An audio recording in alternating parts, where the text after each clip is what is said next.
জনস্বাস্থ্য কারিগরি দপ্তরের সরবরাহ করা বিশুদ্ধ জল না পাওয়ায় রাজ্য সড়ক অবরোধ করে বিক্ষোভ দেখালেন গ্রামবাসীরা। রবিবার সকালে ঘটনাটি ঘটেছে ইটাহার থানা কাপাসিয়া অঞ্চলে মানাইনগর গ্রামে। এদিন মানাইনগর উত্তর ও দক্ষিণপাড়া গ্রামের বাসিন্দারা মানাইনগর মোড়ে চাঁচল ইটাহার রাজ্য সড়ক অবরোধ করে বিক্ষোভ দেখায়। তাদের অভিযোগ, গত 15 দিন ধরে দুটি গ্রামের প্রায় 20টি বাড়িতে পিএইচই দপ্তরে জল পাওয়া যাচ্ছে না। অনেক দূর থেকে জল এনে তা পান করতে হচ্ছে এলাকাবাসীদের। নদীতে গিয়ে স্নান করতে হচ্ছে, তাই জলের দাবিতে এই অবরোধ কর্মসূচি। এদিন খবর পেয়ে ঘটনাস্থলে পৌঁছায় ইটাহার থানা পুলিশ বাহিনী এবং এলাকার জেলা পরিষদের সদস্য শায়েস্তা আলম। অবশেষে শায়েস্তা আলম এবং পুলিশের আশ্বাসে দীর্ঘক্ষণ অবরোধ তুলে নেন এলাকার বাসীরা।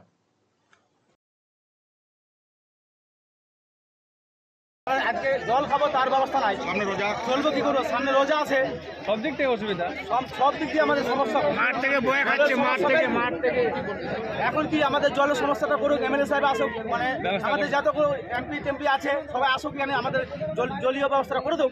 জলের ব্যবস্থা না হলে রাস্তা ছাড়বো না, আমরা মানে ছাড়বো না, জল পাবো, তারপরে কোনো আমাদের কোনো একটা কথাবার্তা দিও, সান্ত্বনা দুক, জল দুক, তারপরেই আমরা রাস্তায় গিয়ে ছাড়বো।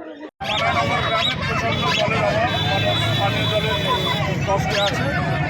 দীর্ঘদিন ধরে প্রশাসনকে বলেও বলছে, তাদের অভিযোগ হচ্ছে না। তো আমি গতকালকে আমাকে এখানকার স্থানীয় যে মেম্বার আছে, গ্রাম পঞ্চায়েত সদস্য, সে আমাকে প্রথমে চাপ বলেছিল, কিন্তু গতকালকে শনিবার ছিল, আজকে রবিবার, ছুটি থাকার ফলে তো আমি কিছু করতে পারিনি। আজকে হঠাৎ করে পথ অবরোধ হয়েছে, সকালবেলা আমাকে সবাই ফোন করলো, প্রশাসন থেকে ফোন করার জন্য আমি এসেছি।